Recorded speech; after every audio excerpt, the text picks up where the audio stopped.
वाह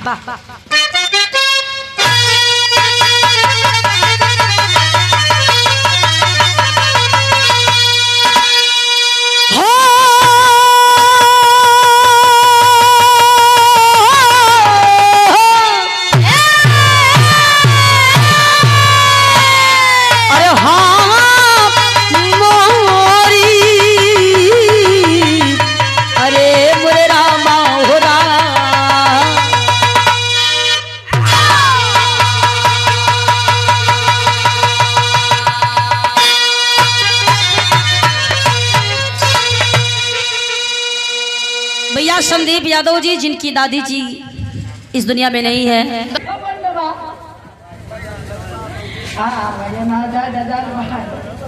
जो कि इस समय बीजेपी पार्टी से सांसद है। खैर 101 रुपए का पुरस्कार हमारे भैया मनोज जी की तरफ से हार्दिक स्वागत। अभिनंदन चपले रहा राजू, नो टेंशन, मेहनत करा और जीतने के बाद भी मेहनत करा। हमने माई भगवती से यह कहा भाई और लोगों से चुरौनी विनती करो। आओ भैया कैसे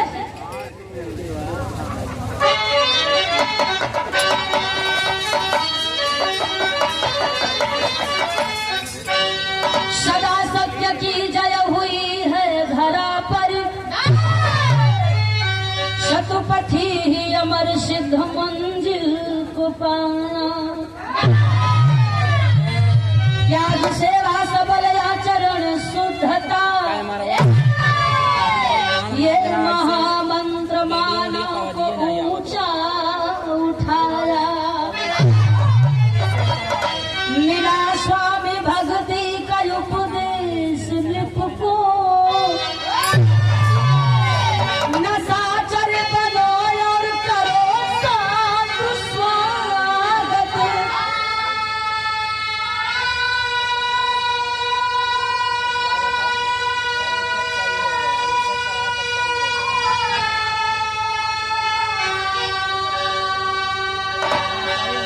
हमारे गुरु जी कबो कबो भूमिका में जब स्वर भरे आखिरी लाइन परशुराम जी स्वयं संपा करे बनो सर्वभाषी। परशुराम जारी किए हैं कथागति।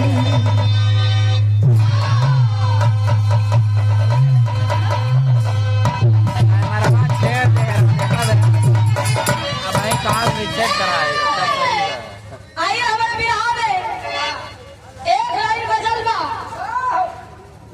12 मिनट कैसे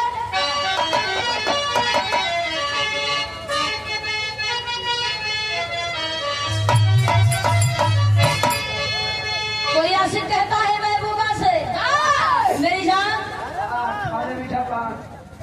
तुम नहीं तो हम नहीं, और हम नहीं तो तुम नहीं। साला कोई गम नहीं कहलस का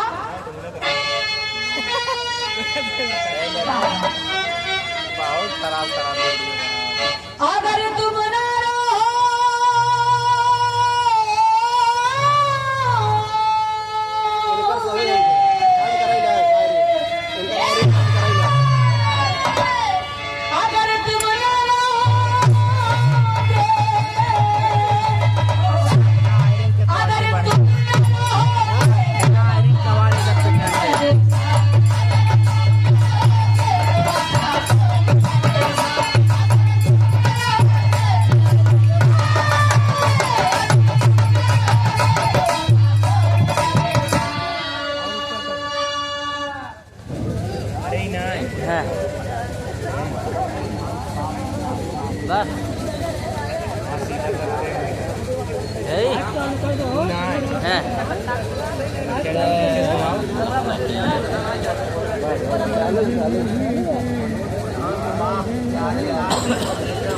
ये देखे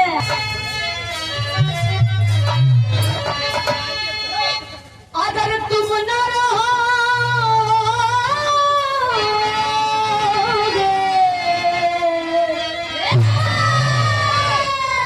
आ जाने अमन, अगर तुम न रहोगे तो करेगा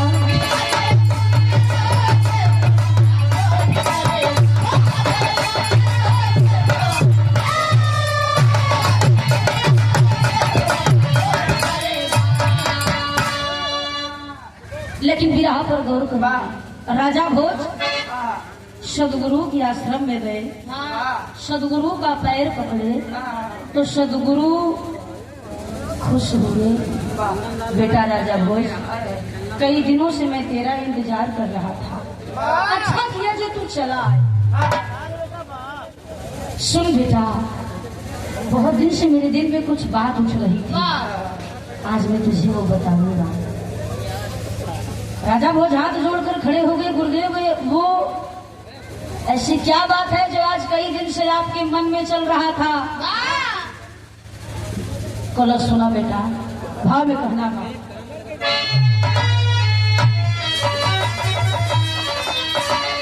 अरे बैठे मही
तो सदगुरुदेव ने कहा, क्या कहा?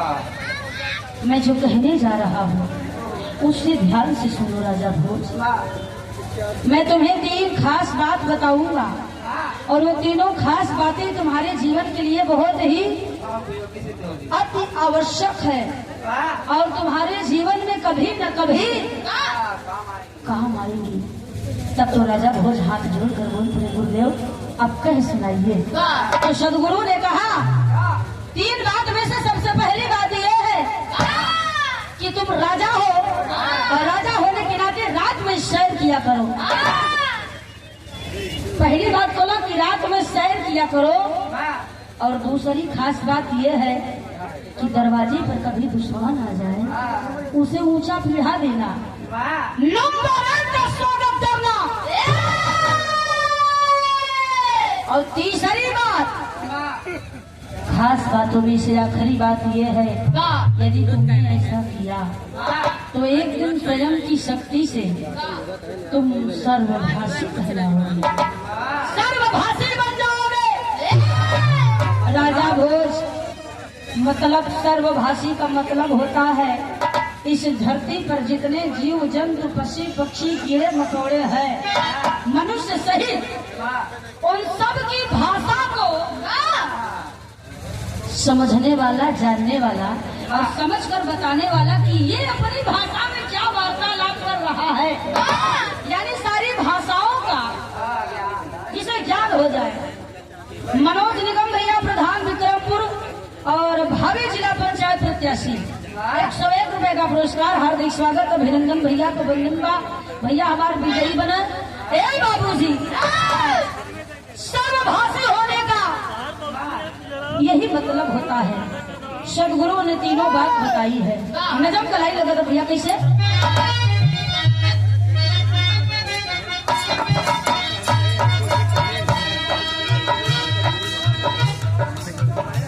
सतगुरु की बात मान भोज राज चल दिए।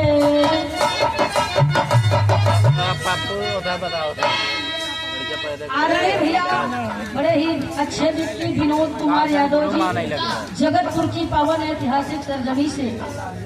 अच्छा, ठेकेदार महोदय, 101 रुपए का पुरस्कार। भैया की बहुत बहुत स्वागत, अभिनंदन। बाबूजी गौर करिएगा।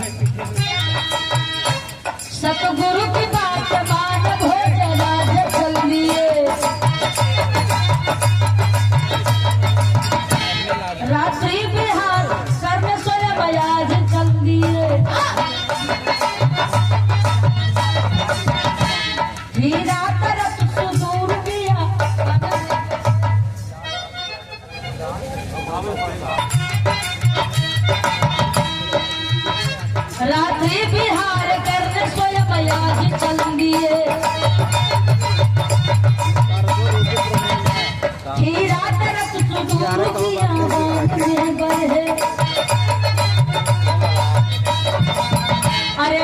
माई विलाप की आवाज कान में पड़ी।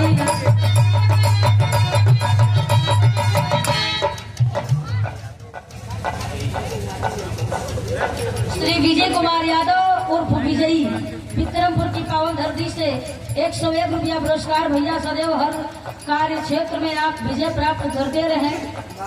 राजा भोज विचार करे लगला, सदगुरु हमार 3 बात बतौले हुआ, रात्रि में शहर की हल करा, अब दरवाजे पर दुश्मन आ जा तो कर नंबर 1 का स्वागत करिहा। तीसरी बात बतौले हुआ, यदि ऐसा करो तो सर्वभाषी बनो। घोड़े पर सवार हुए और बाबूजी जंगल की ओर प्रस्थान कर दिए। धीरे धीरे रात का समय हो गया है और जब जाते जाते बियाबान जंगल में पहुंचे तो अचानक राजा भोज के कान में एक रोने की आवाज आई है। और जब रोने की आवाज आई है तो राजा ने घोड़े को रोक दिया। अब कैला का तैयारी भैया, जाकर वहीं पे पूछते हैं राज उड़ता, जाकर वहीं पे पूछते हैं राज उड़ता, तू हो रही हो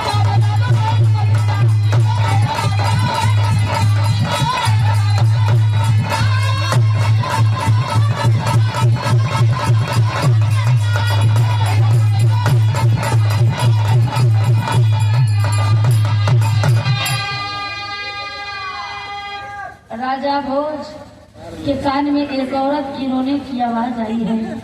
राजा भोज जिस दिशा से रोने की आवाज आ रही है बाबू, उसी दिशा में घोड़े को घुमा दिए।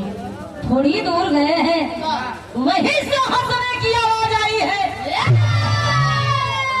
और जब हंसने की आवाज आई तो राजा भोज अवाक हो गए। ये क्या मामला है? कभी हंसने की आवाज आती है तो कभी रोने की आवाज आती है। फिर भी राजा धाड़स बात गए, जाकर देखते हैं बाबू एक बूढ़ी औरत एक पेड़ के नीचे बैठी है। वो कभो रोवत था कभो हंसा था। घोड़े को पेड़ से बांध दिए और बुढ़िया के पास पहुंच गए। जाके कहत हुआ कि माई हमके अपन धर्म का बेटा माना, आइए बतावा तू काहे रोवत हो काहे हंसत हो? आखिर क्या ऐसा दुख का पहाड़ टूट पड़ता है कि तुम क्षण भर में रोना शुरू करती हो? और ऐसी कौन सी दुनिया की खुशी तुम्हें मिल जाती है कि पल भर में हंसने लगती हो? बुढ़िया के आंख से आंसू गिरे लगे। कलश अरे बेटा बड़ी गंभीर बात बा, रोवे में कारण बा, हंसवे में कारण बा। बड़े बेटा राजा भोज कहला, राजा भोज कहला कि माही बतावा हम जाने चाहते हैं। बूढ़ी औरत ने कहा कि तुम पहले रोने का कारण जानना चाहते हो या हंसने का? राजा भोज हथवा जोड़ के कहला माई हम पहले हंसवे का कारण जाने चाहते हैं कि काहे हंसत हो।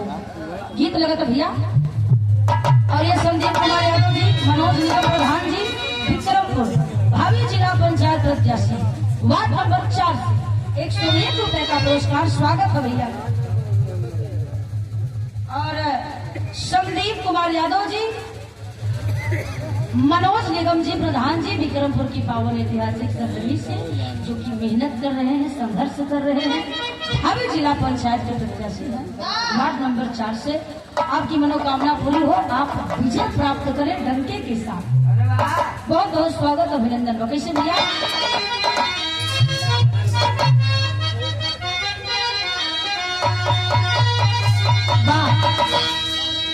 यहाँ पर गौर करिएगा, आज आधी रात का समय वही जंगल में बुढ़िया राजा भोज से बतावत है बेटा सुना हम काहे बदे हंसत है। गीत है बाका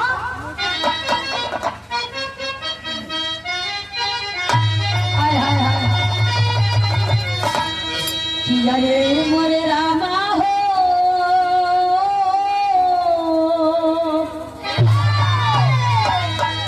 लेकिन वहां पर गौर करेंगे, कि राजा बाबू हो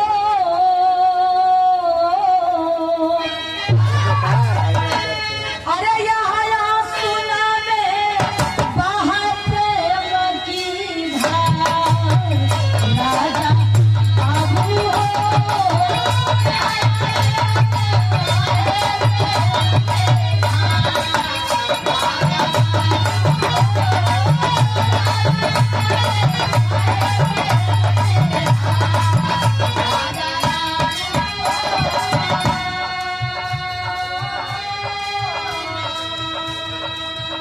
बुढ़िया कहता ये बेटा धर्मी बेटा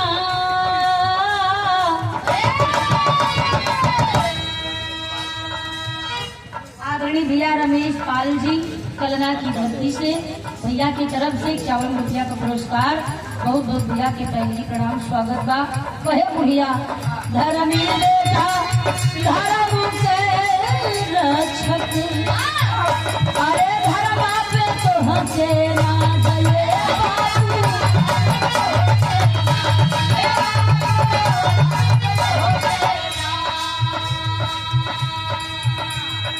बुढ़िया कहता ये बेटा जो हमारा ये राज्य है जो ये राज्य है इस राज्य का राजा है जिसका नाम राजा भोज है बड़ा ही दयालु दया का सागर है। राजा भोज के राज्य में प्रजा तो खुशी पूर्वक जीवन यापन कर ही रही है बेटा लेकिन इस धरती पर आकाश में यानी धरती पर रहने वाले जीव जंतु पशु पक्षी आकाश में भाई पंछी उड़ते हैं यानी हर जीव जंतु पशु पक्षी राजा भोज के राज्य में अपने जीवन को खुशी पूर्वक बिता रहे हैं। चारों तरफ हरियाली है खुशियाँ ही खुशियाँ है बेटा ए बदे हम हंसत है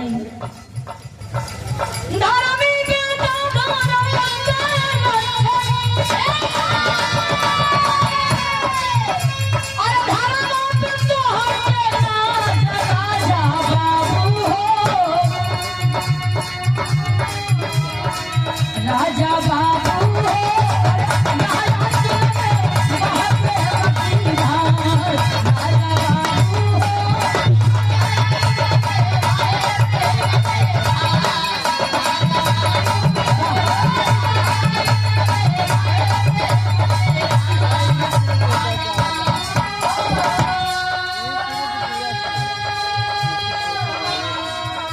राजा भोज के कार्यभार से राजा भोज की चाल चलन और कर्तव्य से उनके धर्म के मार्ग पर चलने से चारों तरफ खुशियाँ छाई हुई है कहीं किसी प्रकार का कोई किसी को तकलीफ नहीं है। इस वजह हम हंसत है बेटवा लेकिन जनक है हम रोवत काहे है हम रोवत यहाँ बदे है कि कल उसी राजा भोज की मौत हो जाएगी कल राजा भोज मर जाएगा और राजा भोज मर जाएगा तो इतना नेक राजा हमें दोबारा नहीं मिलेगा जो प्रजा को अपनी संतान मानकर चलता है दया का भाव रखता है पर उस भोज की मौत हो जाएगी। राजा भोज का भैया कहाँ पे गईला 6 कदम पीछे जाके सोचे थे नरे देखिए कैसे पता बाबू काल हम मरे वाला है कुछ देर सोच विचार करते हैं फिर गैला बुढ़िया के बुढ़वा धर कहा माई जौने राजा भोज का बतिया बतावत होना वो राजा भोज हम ही है आखिर तुमके कैसे पता कि हम काल्हा पर क्या हमारा दुश्मन बा ये हमके मारे चाहत बा। अब बुढ़िया हंस कर कहती है रे राजा भोज पूर्व जन्म से तो हर मुदई कल रजनी में आइए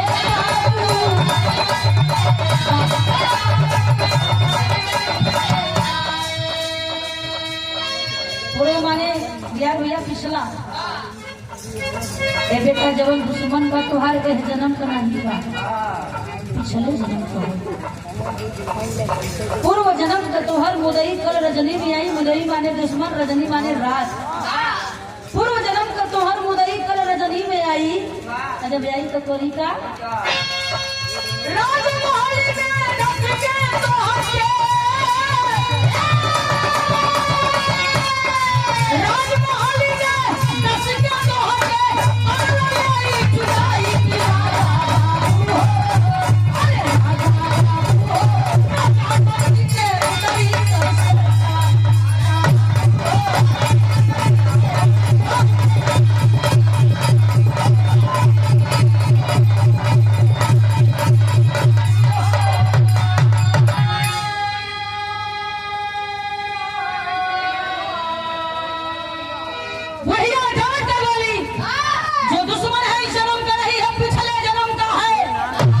अरे पिछले जन्म से तड़प रहा है तुझसे बदला लेने के लिए। आदरणीय बाबूजी, राजा भोज को बड़ी चिंता। माई आखिर जी हमके कल मारी, जब हम हाँ जे हमके कल मारी वो आखिर वो मेरा दुश्मन है कौन? मैं जानना चाहता हूँ। तो बुढ़िया कह जाने चाहत है तो ध्यान से सुना। हम बतावत है तोहरे पिछले जन्म का बात बा। एक लाइन गीत लगता।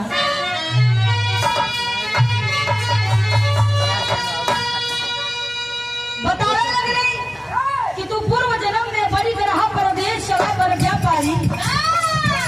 तू पूर्व जन्म में बड़ी ग्रहा परदेश चला पर व्यापारी। अरे घर में नौकर था आज्ञाकारी शिष्टाचारी। कामुक मिजाज तेरी पत्नी तेरी पत्नी 16 श्रृंगार सजाई थी। यौवन की त्रास मिटाने को नौकर से नेह लगाई। भैया बुढ़िया कहलस पिछले जन्म में तू बनिया रह।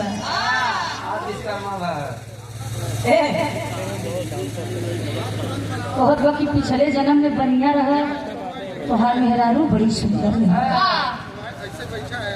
बहुत सुंदर पत्नी थी, लेकिन गरीबी के कारण तू अपनी पत्नी की धीरा धरा के परदेश कमाई बड़े तैयार हो गया। लेकिन जात जात एक अपने घरवा में नौकर रख दी है कि जब हम ना रह दुल्हीन तो तू पहले ये हाट बाजार तू मत जाऊ। हाट बाजार कुछ मंगावे को होए तो यह नौकर से मंगाए ली हो। सिस्टम और अपडेट कर लिया ऐसे झूर पैसा आया है। लेकिन तू चिंता मत की हो, हम कमा कर रहा पैसा भेजत रहा। बनिया अपने मेहरारू बदे भैया करे काम काज के खातिर एक नौकर लियाई रखी दे और रख के भेंट दीदार कई के परदेश चला गया कमाई बदे। के बतावता वह जंगल में भैया बतावत बा राजा भोज सुना तोहरे पिछले जन्म की बात बा। अब धीरे धीरे 1 साल बीत गया, न तो पैसे भेजत था और न तो तू की है न लेटर। अरे बाप रे 1 साल बीत गया, 2 साल बीत गया बाबूजी। जब वो परदेश से कमाई के नहीं लौटा, धीरे धीरे 2 सावन बीत गया। जब तीसरा निरान तब जवन बन गई बा। अरे संडो नहीं है भैया, मतलब बनिया के मेहरारू के गांव को मेहरारू बन गई। बानी क्यों बानी क्यों झटका भी है रहा देते। डॉक्टर के मेहरारू को डॉक्टर आई और मास्टर को मेहरारू को मास्टर आई। यानी एक पद का उपहार व्यास के मेहरारू के क्या कहती भैया व्यासाई बारे ये मनोज निगम जी प्रधान जो कि विक्रमपुर के भावी जिला पंचायत प्रत्याशी वार्ड नंबर 4 से हमारे भैया की मनोकामना पूरी हो। 101 रुपया पुरस्कार स्वागत अभिनंदन बा। भैया आखिरकार में सावन का महीना सावन का महीना पुरवैया चला था। अच्छा पुरवैया बहल बा तो एक दिन उस ठैनिया का नजर गई कहाँ वही नौकरवा पर बढ़िया बकायदे हट्टा कट्टा 6 फीटा ठीक है ठाक देखे में बा पास बुला कर कहती है ये बताओ मैं कैसी लग रही हूँ। तो नौकरवा बेचारा मुड़िया निचवा धसाई बा कहत मालकिन कितना बैकर फॉलोअर आप देवी के समान है, मैं आपको देख नहीं सकता। उसकी नजर नीचे है, हाथ को जोड़कर खड़ा है।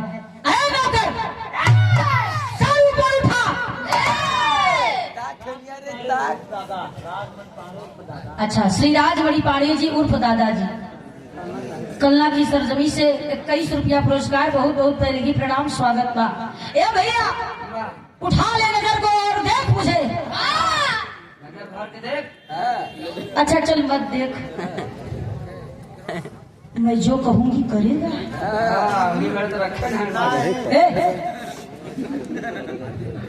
कलश हाँ मालकिन बेचारे के नीचे नजर नीचे ही है। हाँ मालकिन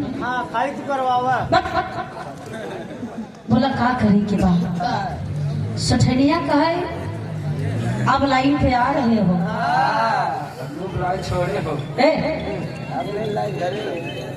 कहती है कि देखो साफ सी बात है कि मैं जो रिश्ता मेरा मेरे स्वामी मेरे पति से है वही रिश्ता वही संबंध वही प्रेम मैं तुमसे पाना चाहती हूँ।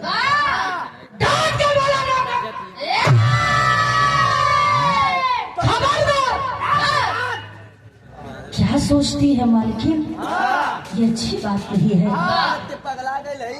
मैंने अपने मालिक का नमक खाया है, मैं नमक हरामी नहीं कर सकता। आप ऐसा सोच सकती है, सोचा भी कैसे?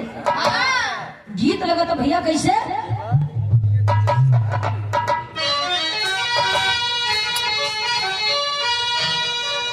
कोनो लड़का कोनो लड़की से कहता ए बुची। हाँ पूर्वांचल में जैसे अपने यहाँ कहीं की ये बच्ची इधर आवा तब बिहार में कहीं ये बुची कहना बका भैया।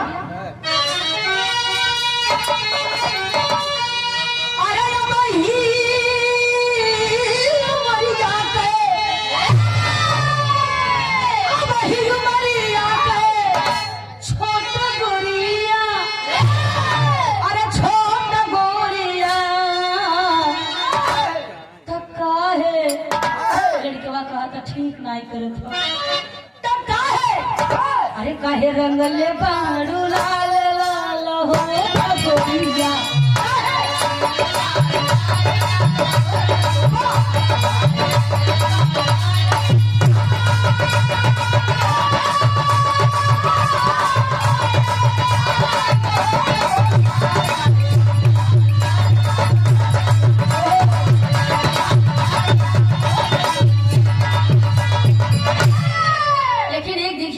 नौकर का धर्म होता है अपने धर्म पर अड़िग होकर डांट के अपनी मालकिन से कहता है अरे हम क्या पूछा ये ना नमक हराम गोरिया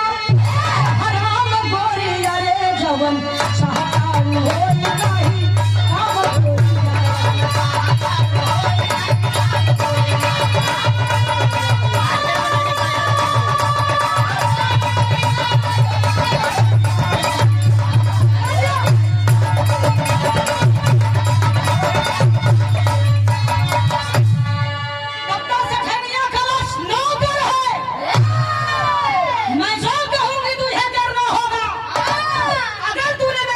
नहीं कहली से ठानी आज प्यासा ना बुझाईबा अरे जानी लगी बाद में बहुत पछताईबा नौकरवा कल सुना अरे हाय जिंदगी हो जाई कतले हो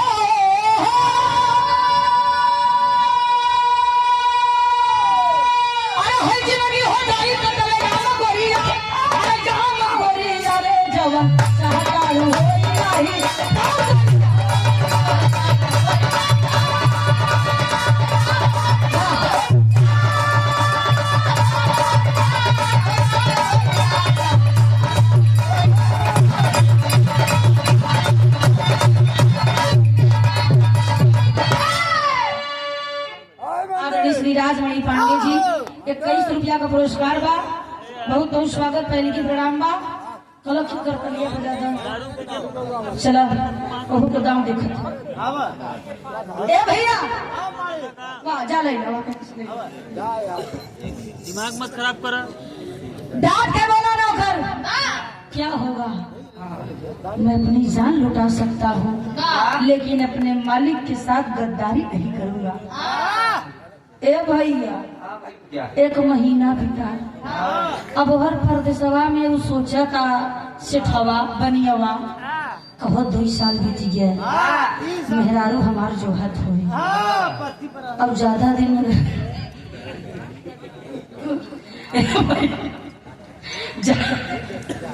गावे दे बाबू, ज्यादा दिन अगर रही जा तो भाई मेहरारू हो सकत तो हाथ न लगे। जुग जमाना खराब चलता, वही लकड़ी के बक्सा या पड़ा रुपया पैसा गहना गुड़िया लेस। अब चल देहिस बाबू, और जब घरे पहुंचा तो सेठनिया लम्बाई से अच्छा लाई के ताका था कहो नहीं है कहो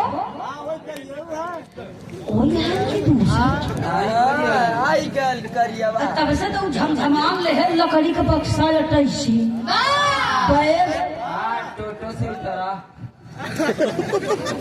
से मिला। ये राजा भोज के जमाने में टोटो चला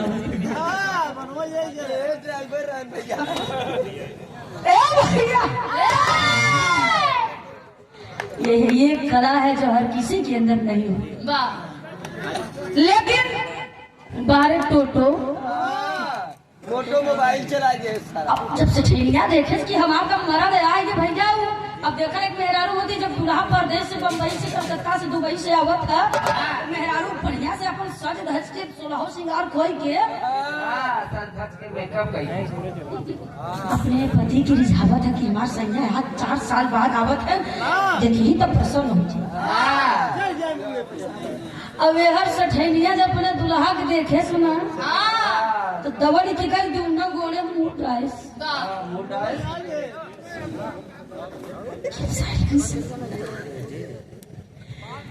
अलग ही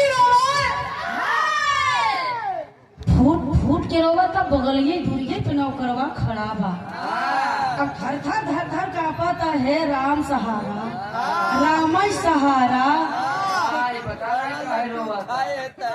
भाई भरवा सही रही, मालिक के देखते ही रोवे कहेला, रोता ही रोवत भैया जवन शब्द निकाले कहा तो सैया स्वामी मैं किसी को मुंह दिखाने लायक नहीं रही स्वामी, मैं किसी को मुंह दिखाने लायक नहीं रही। तब तक कर टैची बकसा नीचे गिर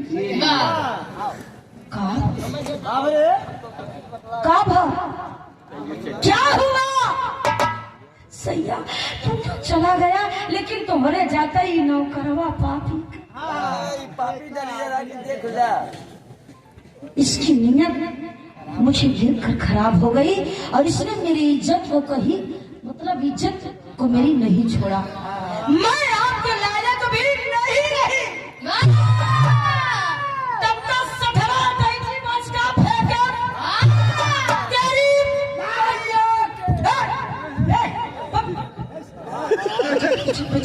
तो हर बात में ना ये बाबू तू बैठ बेटा, जहाँ से आया वहीं जा। ऐसा मत कर। सठवा देखिए वो एक तरफा बात सुना, पत्नी की बात सुना लेकिन नौकर की बात नहीं सुना। नौकर जब सुना है बाबू गोल रोने लगा, नहीं मालिक नहीं मालिक, मेरे 4 बच्चे हैं, 4 बच्चों की सौगंध खा कर देता हूँ। आज तक मैंने मालकिन का सही से चेहरा तक नहीं देखा, बता नहीं सकता कि मेरी मालकिन कैसी है। मैंने मालकिन को आज तक बड़ी नजर नहीं देखा। मालकिन की इज्जत लूटने की बात तो बड़ी दूर है। मैं अपने बच्चों की, छोटे छोटे बच्चों की सौगंध खाता हूँ। मैंने कुछ नहीं किया है। मालकिन गंगा जल की तरह पवित्र थी और पवित्र है।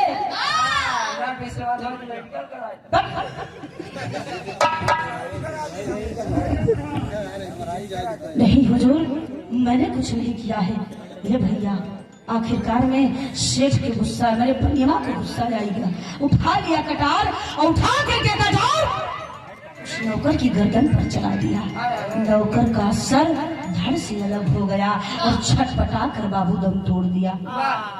देखा एक बार गला काट दे बना, भले अलग कह दे देहिया अलग छटपटाए, अब मुड़िया अलग कुछ देर तक छटपटात हो।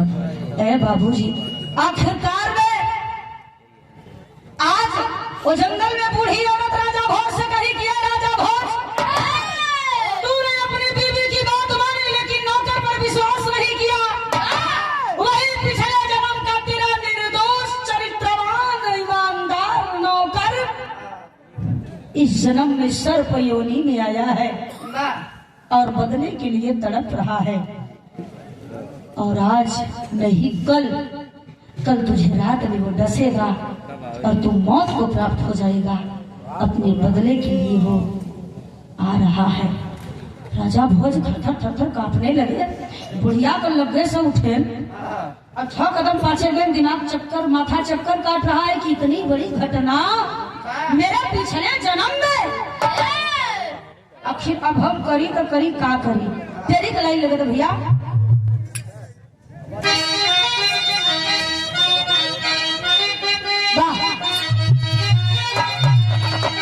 अरे मोरे राम बदनिया तो हरी पाथर कह बनी। राजा भोज घोड़े पर सवार हुए। कलो की माई बन जात है। बुढ़िया कहती है ठहरो राजा, मेरी अंतिम बात सुनता जा। कोहली का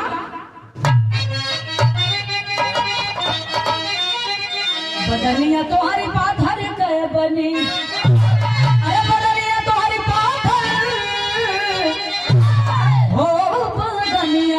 तुम्हारी पाथर कह बनी। भूपत अगर बताई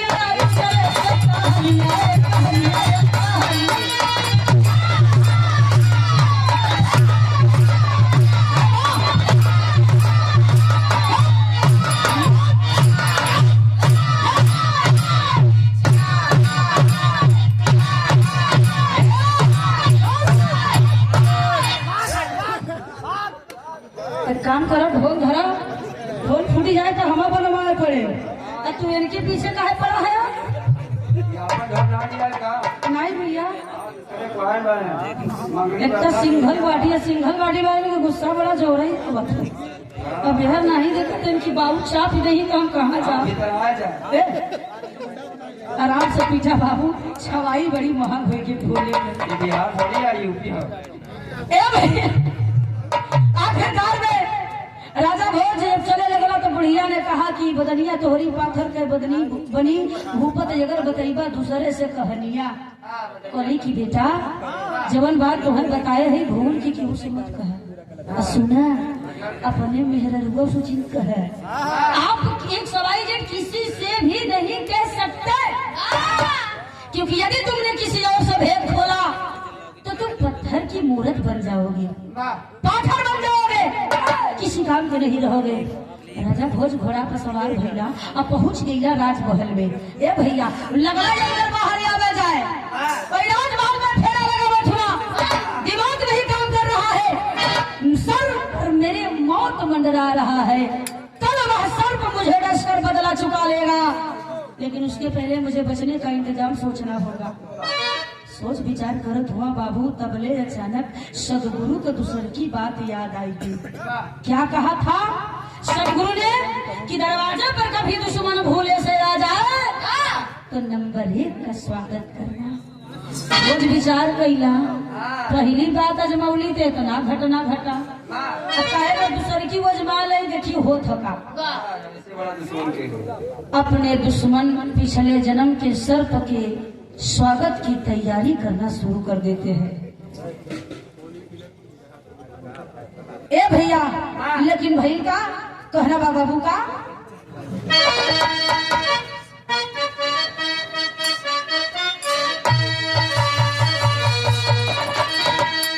बड़ी सुंदर गीत बा। कोनो मर्द अपने मेहरारू से कहता है जानम का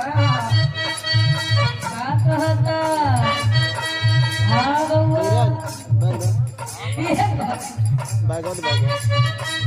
अरे झूठा चूमेला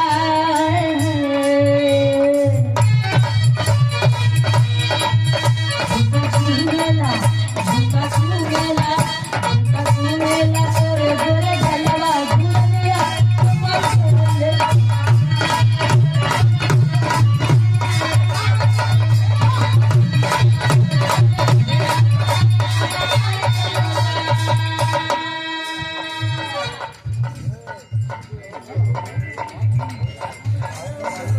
श्री राजमणि पांडे जी उर्फ दादा आपके तरफ से पुनः 21 रुपया इस गीत पर। क्या हल्की से बाबू तैयारी होगा।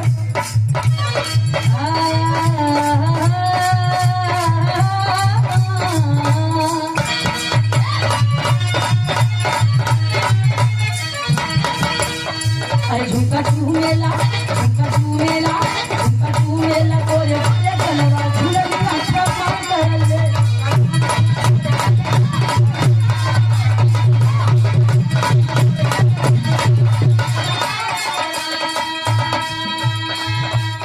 गीत चलाएगा ये भैया विराम पर गौर करेंगे। राजा भोज विचार किया कि ऐसा खातिरदारी करब ऐसा स्वागत करब स्वागत अपने भरसक बहुत करब। अब ओकरे आगे का हुई हमके ना पता बा।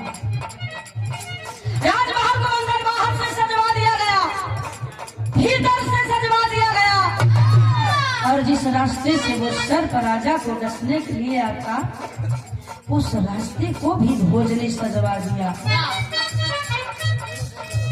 कहना पड़ा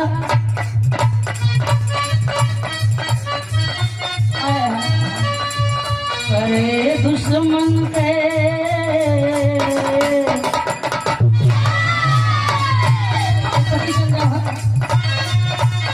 अरे करे दुश्मन का करे दुश्मन का करे दुश्मन के स्वागत तू है वापस नहीं उठे।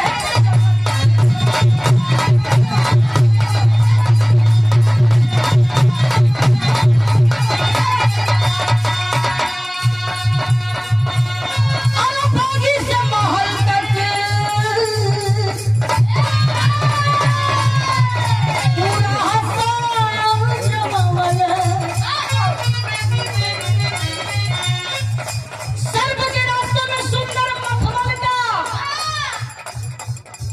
चादर बिछवा दी और क्या अरे बागी से महल का पूरा हसन जमावल है।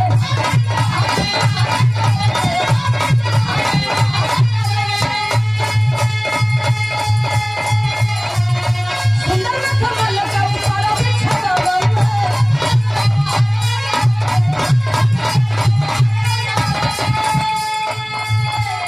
अरे करे पग पग पे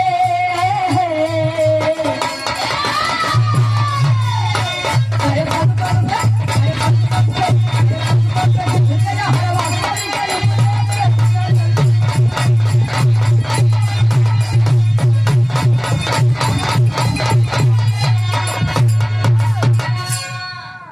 राम कुमार उर्फ दिल्ला अच्छा जो कि बीडीसी प्रत्याशी हैं भैया की तरफ से 51 रुपया पुरस्कार। हार्दिक स्वागत अभिनंदन भैया। हमारे क्षेत्र पंचायत सदस्य बिल्डर के ऊपर पुष्प बिछवा दिए और पुष्पों में इत्र छिड़काव करवा दिए।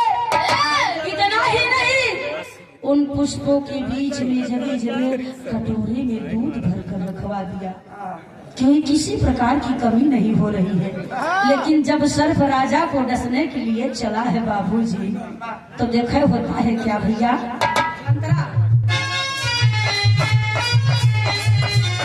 अरे पुष्पित सुगंध कहीं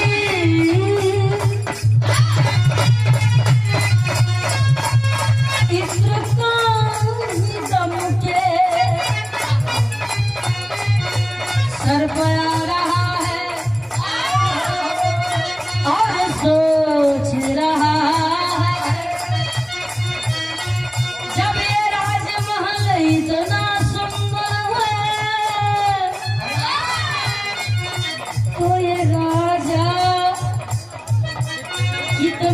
सुंदर होगा, लेकिन हाथों में दुश्मन।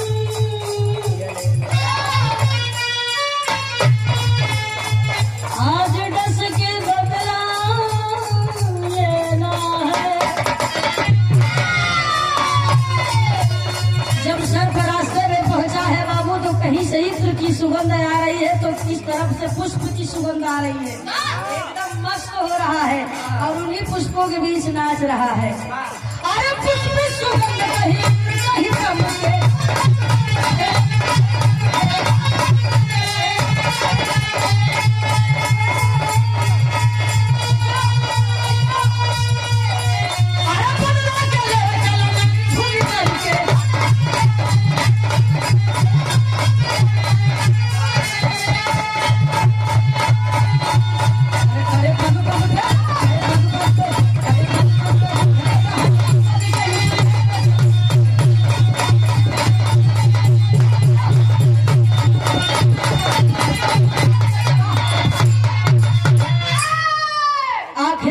बाबूजी सर्प उन्हीं पुष्पों के बीच लौटने लगा। कुछ देर के लिए भूल गया कि मैं क्या करने आया हूँ, लेकिन अचानक लोटक पोटक होकर फरवा जा दूधवा के खरवा में गिरल, तो जिभिया में जब दूध का स्वाद लगल, खड़ा हो गया। ये मैं क्या कर रहा था? मैं तो अपने दुश्मन को खत्म करने आया हूँ। गुस्से में लाल होकर चल पड़ा। खींच तो चला बंद करवा लो। ये हमारे गुरुजी पूजनी श्री है। सर्प विचार कर लिया कि आखिरी कटोरा के दूध को काहे ना थोड़ा बहुत पी ले। अब पी ले, हमारा विष जब दुना तीना हो जाए, दुगना दुगना विष के साथ जब मैं राजा भोज को डसूंगा, तो दुनिया में ऐसा कोई माई का लाल वैद नहीं होगा जो इसे बचा सकेगा। यही सोच कर बाबू आखिरी कटोरे के दूध में वह सर्प फन को मारा है, और जब दूध पीने लगा, पीते पीते बाबूजी गुस्से में लाल होकर खड़ा हो गया।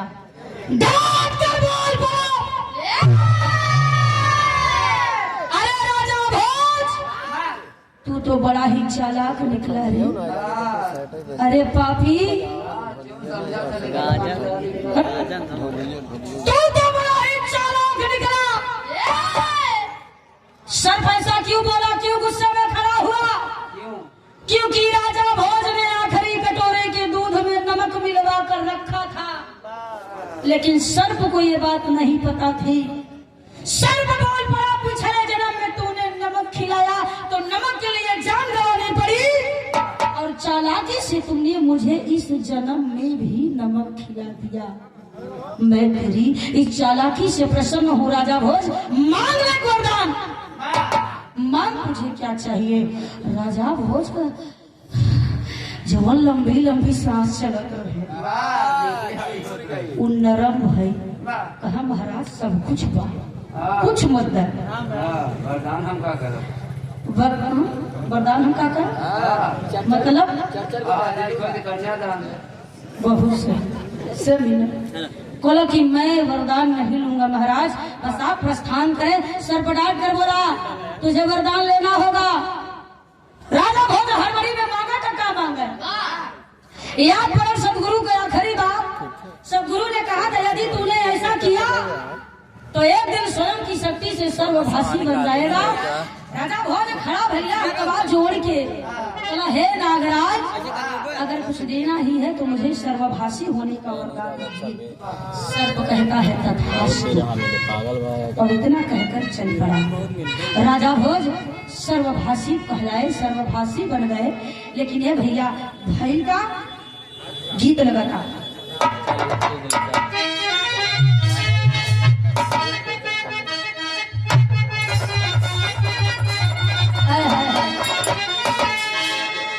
इस गीत को स्वर्गीय श्री दादा राम कैलाश जी गाते थे, प्रेमचंद भैया के दादाजी। हाँ सही बात, बड़ा मठार के गाँव है। अब भाई वो तो हम नहीं, जो वो गाते थे वो चीज तो हम नहीं कर सकते, लेकिन उनकी याद को ताजा कर सकते हैं। लेकिन कहना बता भैया, अरे काहे बदे इतना इतराइल रे सुबिया, कह गवने को दिन नियराइल रे सुबिया।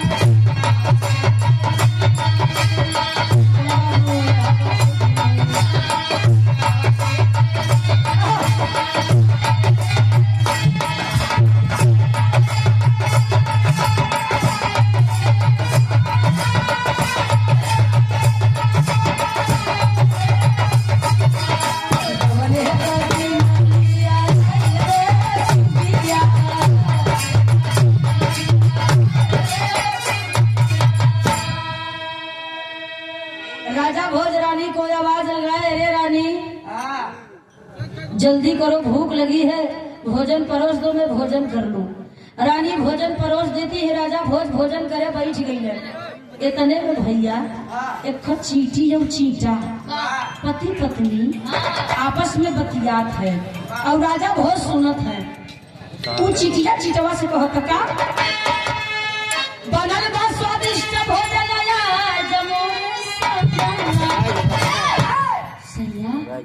राजा भोज बहुत ही स्वादिष्ट भोजन कर, हमारे एक बात मान लेते हैं। चिटवा कहे बोल, तो चिटिया कहा था का, बनल बा स्वादिष्ट भोजन भोजन करेलन भोजरा जमोरे सजना।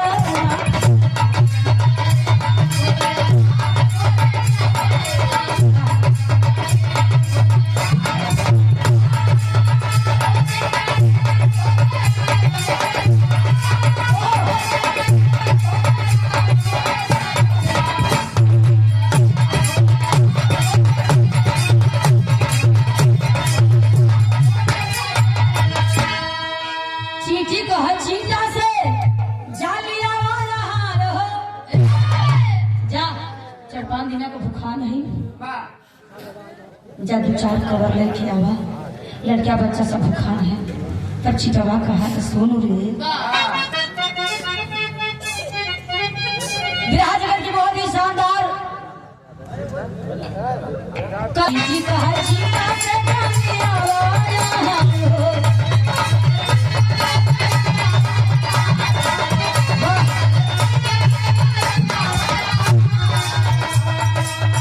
ऐसे जाई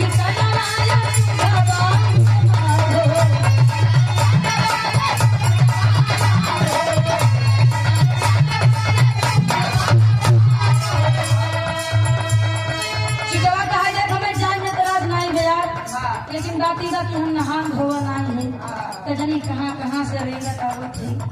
अब मतलब चलत है, अब ऐसे ही जब बिना नहाए हुए राजा भोज के खरिया भूल जा। अब हाँ बेचारू अधपेटा उठ जाही, बड़ा पाप लगे। हाँ ऐसा जिन पर और चीटवा के बतिया सुन के राजा से बर्दाश्त नहीं भर। राजा कैलन का, राजा हंसे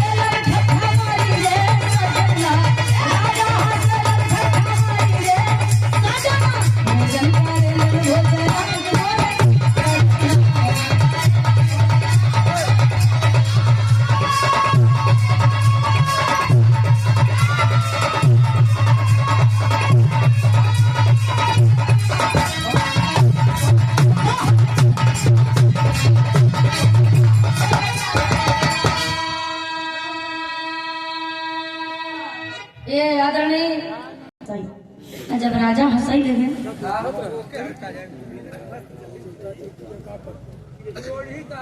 आदरणीय आखिर हो तो गौर करेंगे।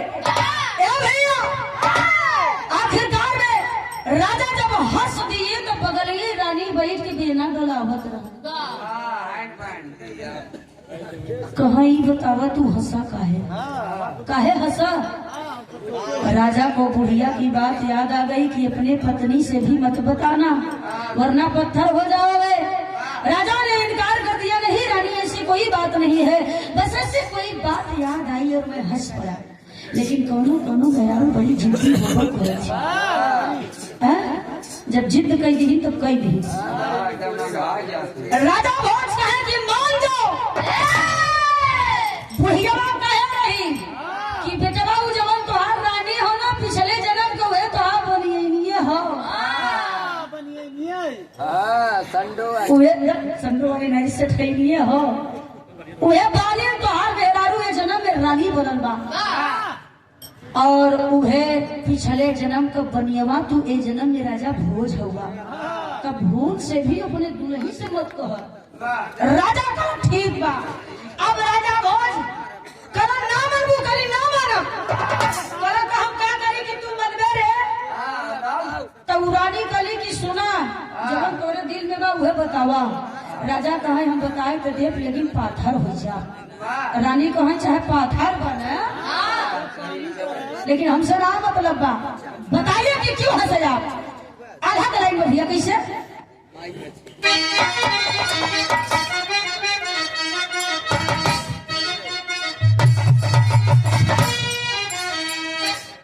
कहे भोजराज रानी मन जा कहनवा बाबू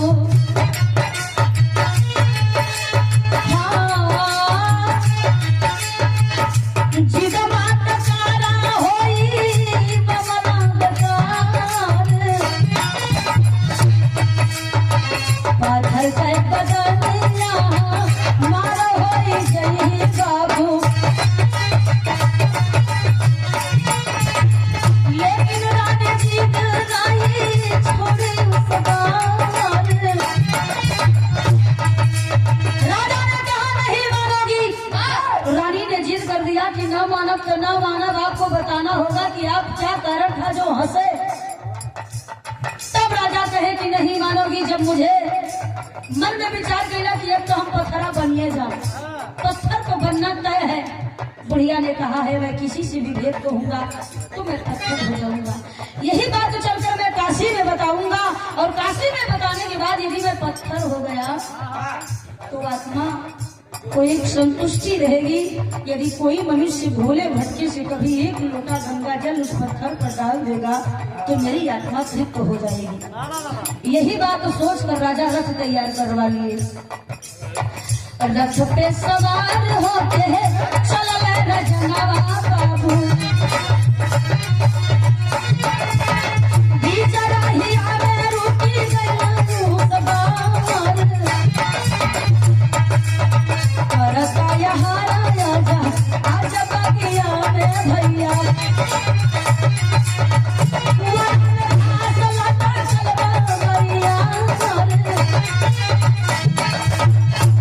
नहीं आखिर को करी तो ढाबा देखावर बाबू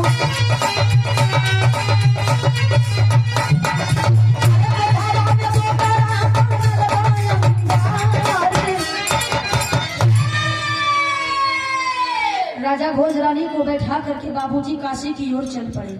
जब काशी के नजदीक पहुंचने लगे दोपहरिया का समय बा। राजा कहला कि अब तो हम बतौबई करे तनिक देर विश्राम कर लिया जाए। रानी कहे कि बताऊबो ना तो जाबा कहा। चलो ठीक है लेट ले आराम कर ले। राजा भोज विश्राम कर रहे हैं बाबू रानी भी विश्राम कर रही है और उसी रास्ते ठक पाल महाराज मैंने गड़ेरिया बाबू देखा क्यों जले होया नाराज मत होया बुरा जिलमान है। एक पाल महोदय भेड़ा भेड़ी बुकरा बुकरी का झुंड रहे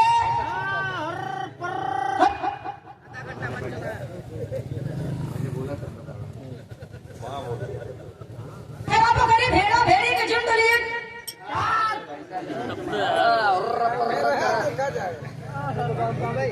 शुद्ध गौतम का पट्टर राणा पट्टर चबा ठीक है ना ज्यादा भैया ठीक बा। ए भैया आखिरकार में पाल महाराज कला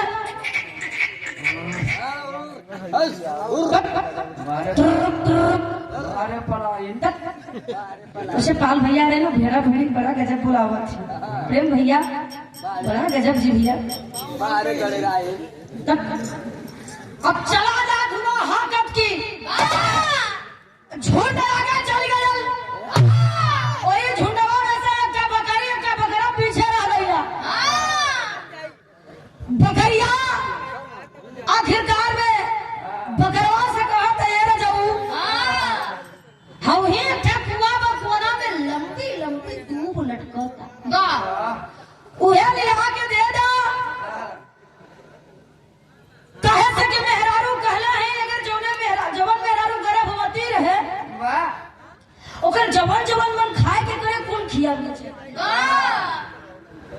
और सैया हम हूँ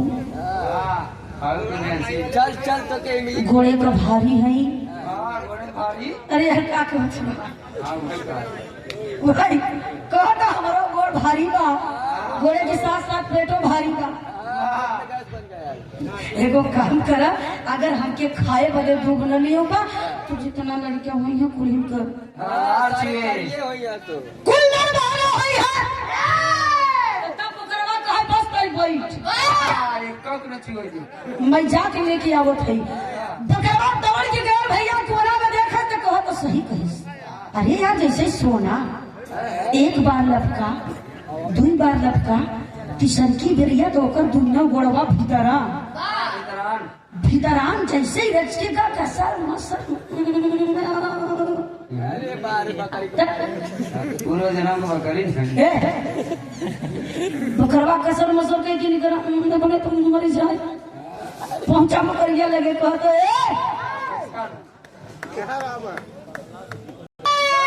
बकरवा बुकरिया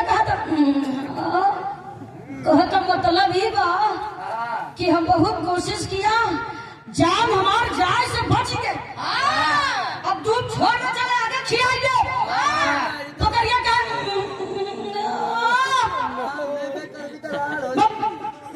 कहता हमके दूध चाहिए तो चाहिए, जिनकी पहली बार कुछ मंगौली वो नहीं देगा। अब बकरा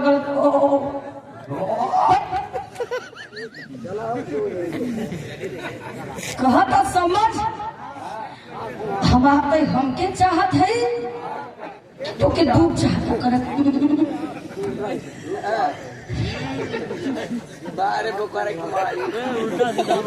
खत्म कर दो। ए भैया चल बुकरिया कलश मन से भूख ना कलर खाया जाओ फट पर बुकरिया कपड़िया सुन के भैया बुकरवा के तकता अब हाँ करो ताबदार में से दुख कुछ कही दे तब देख वैसे बुकरवा तब हुआ है।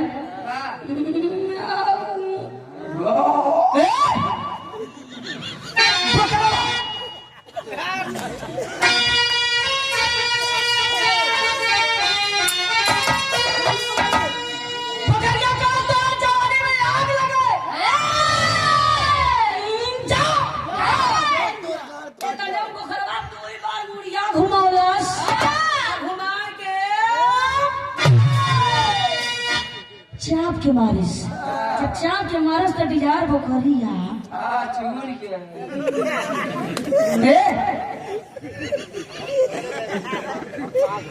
बुकरिया बड़ी जोर चिल्लाए बुकरवा कर को भया रे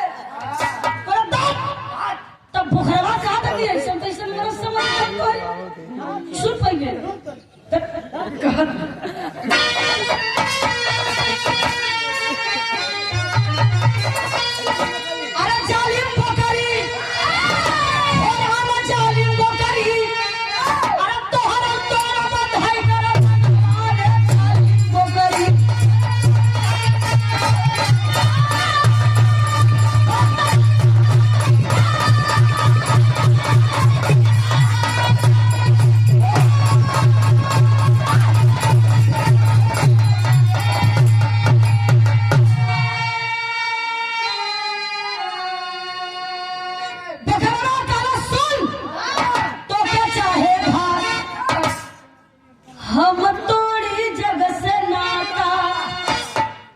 कैसन मन से दूर समझ ले है रे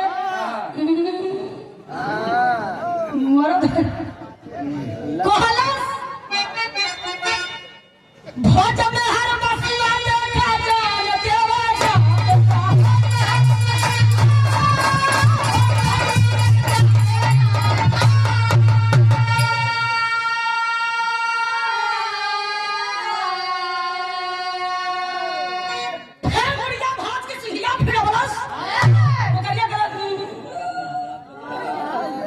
तुम्हारा बकरवा कहा था कि हम क्या मेहर मता समझ रहा है मेहर के गुलाम ना है रे हम भक्त चौधर राजा भोज के और राजा भोजवा सार इतना बड़ राजा हो प्रजा का मालिक हो गया, मेहरी के प्रेम में इतना दीवाना हो कि काशी में पाथर बने जाता, हम पाथर ना बनो। पोखरिया बैठ चापे कुछ फेंक देवा पाथर ना बना तो के चाकर कर खत्म कर दे।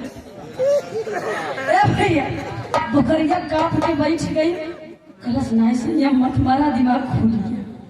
लेकिन बोखरवा का बतिया जाए के राजा के काम में पड़ गया, राजा खड़बड़ा के बैठ गया। एक जानवर होकर ताना मार रहा है, कल मैं सच में पत्थर हो जाऊंगा तो दुनिया क्या क्या कहेगी। लेकिन जब ये जानवर अपनी पत्नी को अपने बस में कर सकता है तो हम तो एक राजा है, राजा हूँ मैं। वह भैया रथ के तुरंत घुमौला राजमहल की तरफ, और राजमहलिया में ले जाके रानी से कला उतरा। रानी घमघमा के छमछम वाला पायल पहन के उतरली। जब उतरली न तो राजा वे चाबुक उठौला घोड़ा वाला, चार फेरवा लपेट के कला बोला रानी से शुरू करी रानी की पानी कैसे बताई। रानी कहने का करती रानी कहा राजा पाल उतार दे।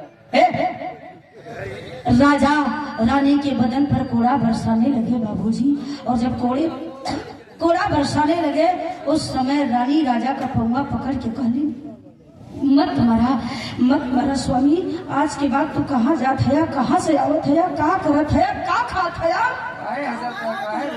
कोनो प्रकार के सवाल ना कर, बस हमार जान छोड़ दा राजा।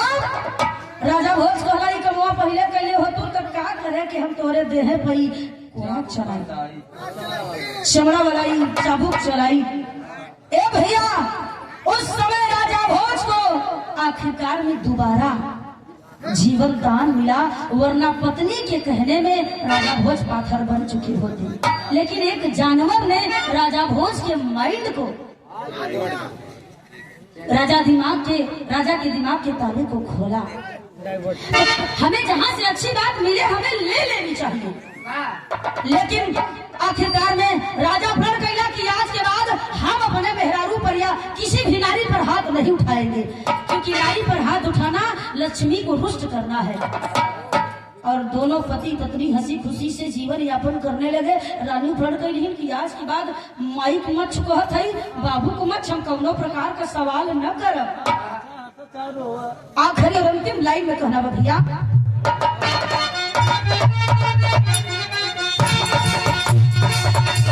अरे ज्यादा खाल भूसा फूलो डरसी हमें फुलवारी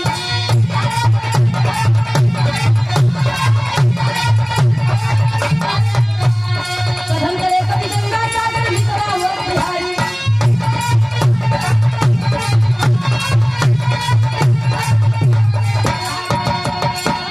बदलिया तुम्हारी